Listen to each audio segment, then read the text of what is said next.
Well, good morning, and thank you very much for joining us. I am Yori Fola, and for some time now we've been staying on the National Assembly because, it's the beginning of a new administration, and the legislature is a very critical part, of how this administration and its programs shall unfold. And they're so crucial. It's probably why we've stayed on them a bit this week. So even today, we want to look at the agenda, so to speak, setting an agenda for the principal officers of the National Assembly. Now, as you know, we've been hearing about it for a long time we always set agendas for them, but this time it could be different in the sense that it has been said that it's not going to be business as usual. Well, that remains to be seen because everybody is sort of yearning for a change from what we've known before. People want a sort of governance structure that they can own. Well, the executive, I think they're good in the sense that, since the inauguration of the president, there's nothing but accolades. It isn't as if there haven't been one or two criticisms, but by and large, accolades that things are different. Now, that is the kind of difference I would imagine that Nigerians are also expecting to be acquainted with in the National Assembly, so that they have an assembly. We've done with the principal officers now. We've done with them now. We have Senate President Godwin Asabio. We have the Deputy Senate President Ibrahim Jibrin, the Speaker Abbas Tajuddin, and the Deputy Speaker Benjamin Kanu. But it's still about the difference that they will make so that Nigerians can indeed own them. Nigerians, I think, want to be a part of the conversation of their beloved country, and that's really where the National Assembly people come in, because they are closer, arguably, much closer to the people, and that the people sent them there to go and be their representatives. Okay, a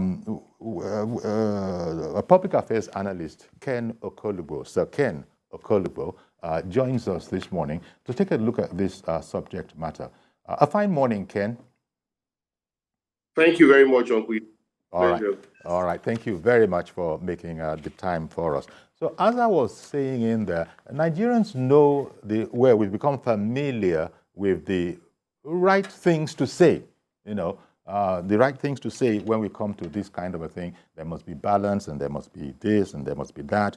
But we have always criticized or complained that we haven't, well, that is the people, think that they haven't seen enough of, shall we say, the patriotism and nationalism that they would require. It's an arguable point. I'll see what you think about it. Maybe we just throw out the theory or supposition that Nigerians really want something that was going to be pragmatic enough that the citizenry can own and support.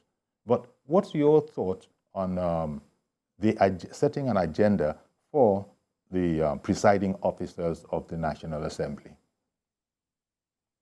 This is the first time you agree with me that the presiding officers of National Assembly would have garnered so much goodwill and support from Nigerians.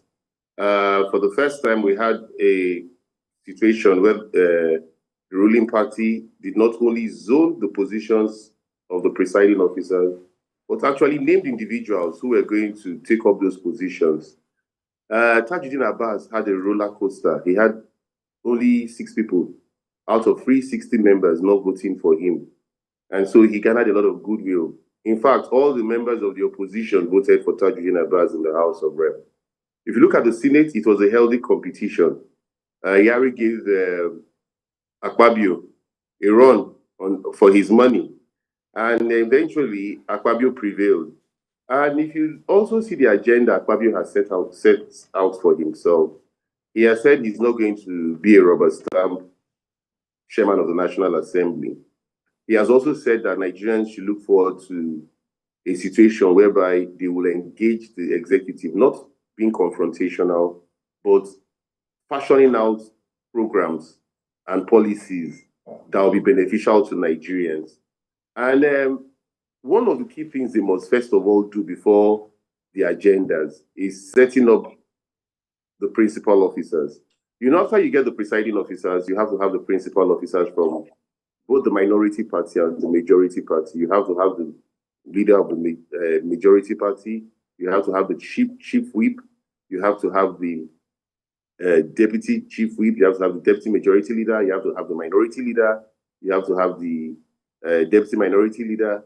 And so if the assembly are able to go through this with the two parties, which I expect, APC and PDP, because PDP is the leading opposition party in the both in the bicameral house, both in the Senate and in the House of Reps. Then the next thing is for them to set up an agenda. What is the agenda? For me, the first thing they should look at is looking at what Mr. President has talked about, his social investment program. Nigerians are groaning under the removal of subsidy. Nigerians want social investment programs that will make an impact, not the ones that will be lip service. So they should be able to fashion out an agenda that will be able to create a social investment program that will go into the nitty-gritty of the 774 local governments we have in Nigeria. They should also be able to support policies that will enable, for example, the petroleum industry bill, if you remember, was one that people criticized because when it was an act, they provided for only 3% for the host communities. The host communities have cried that they should give them 5%. They should be able to revisit the petroleum industry bill and amend it in such a way that it will enable the host communities have 5%. We'll be able to also revisit the issue of restructuring. Restructuring has been lip service. If the president has gone on to sign the electricity bill, which enables the states now to determine and take of electricity generation, they should also be able to go on take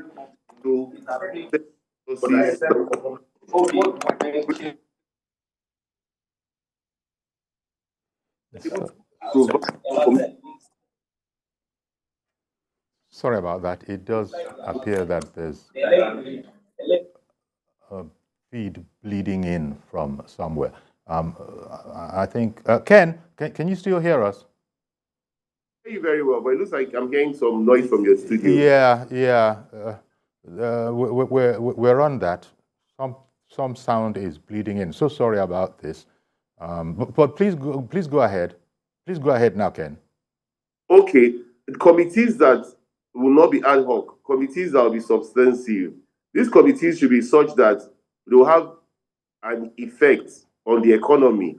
Because two things you must look at this critical point of time is if we say we are saving $10 billion, which we have been spending on petrol subsidy, we should be able to increase the salary of the public servants. We should be able to buy transportation buses to ameliorate the high cost of transportation in at least the 774 local governments.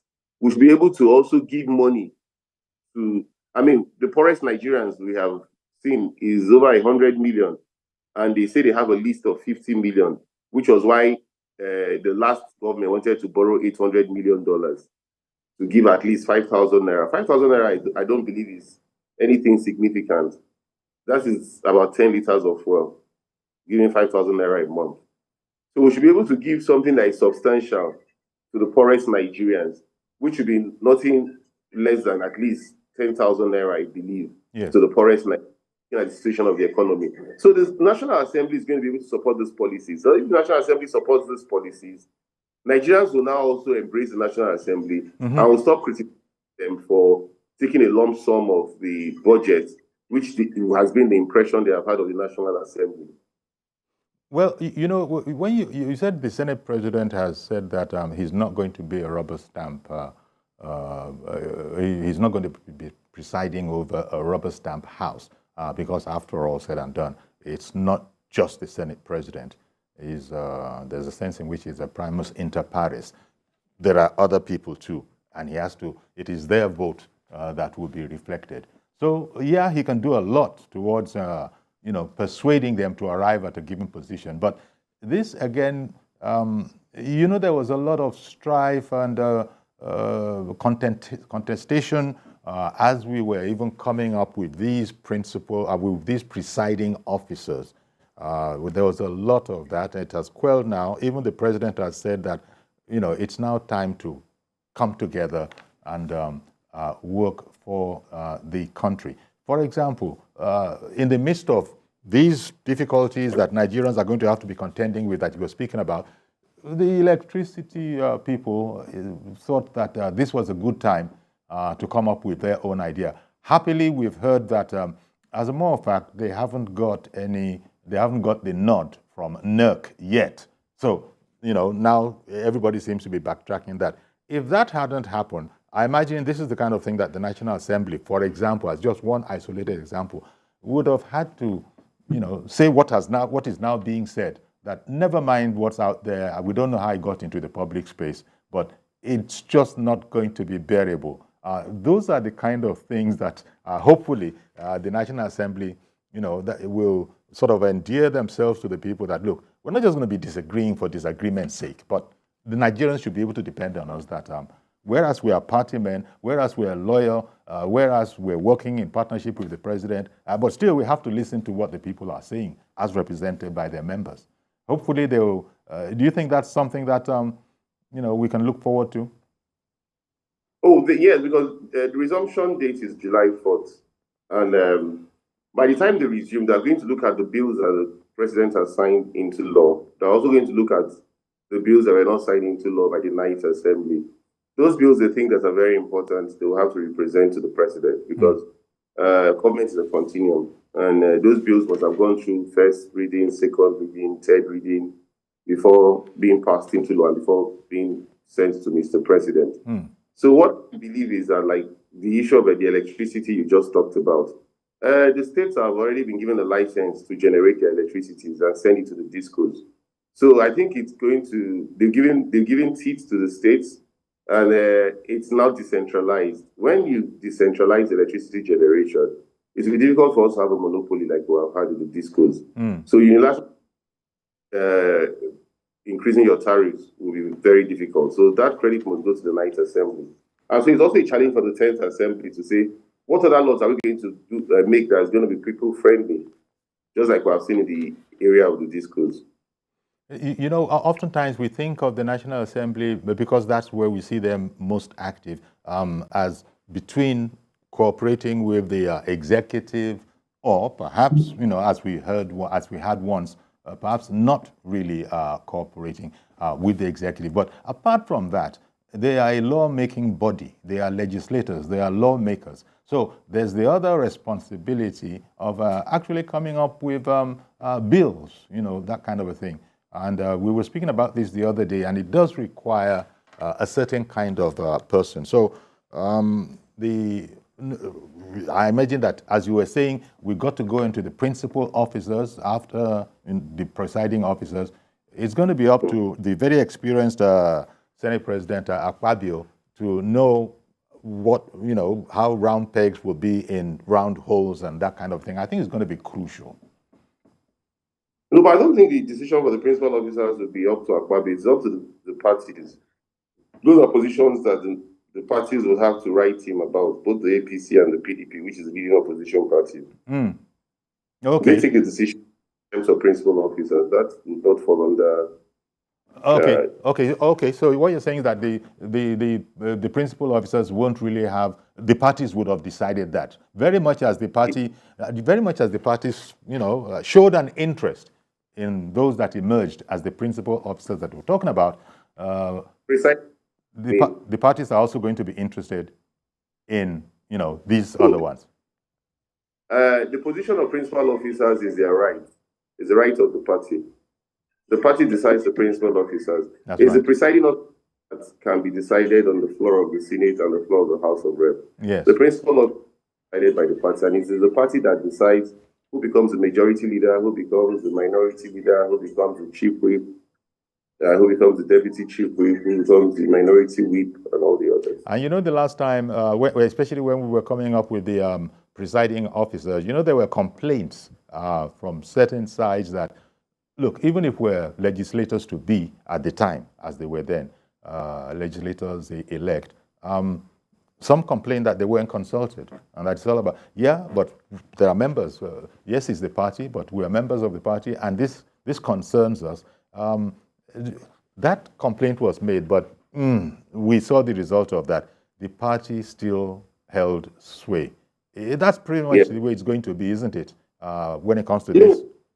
Of the presiding officers, that had to be decided on the floor, like I rightly said. But the principal officer, you can't question the party on this. It's the sole prerogative of the party to decide on this one. As a party man, you have no choice but to accept to give you as the principal officers of the two arms. In fact, the party chairman and the secretary just sends the letter to Akpabio. What Akpabio has to do is to announce on the floor of the Senate, and what the speaker has to do at Bars is to announce on the floor of the House of Reps. Okay. That is all. They make no input in deciding the principle. They can influence quite all right. They can consult them, but the party, if the party consults them, fair and good. If they don't consult them, they are not obliged to consult them. Okay. So, but it does seem to me that you're optimistic that you know, we can get it right from the point of view of there needs to be a difference, since we're hearing that it's not going to be business as usual. Well, yeah, very correct. Because we don't want it to be business as usual. The parties must be able to give us principal officers that will work hand in hand with the presiding officers and not make it business as usual.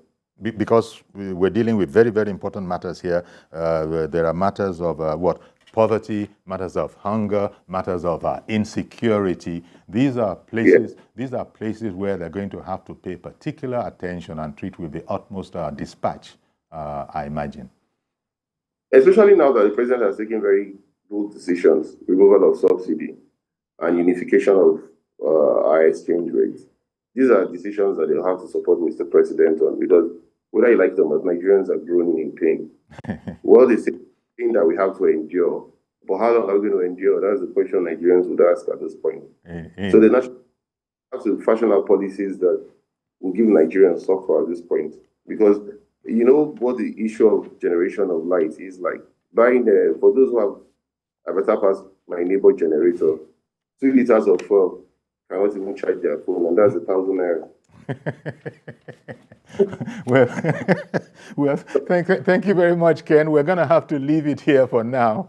Thank you very much for coming on this morning, Ken. Ken Okolugbo, public affairs analyst. Thank you very much. Okay, stay with us, please. We'll take a break now. We'll be right back, and we'll continue this conversation with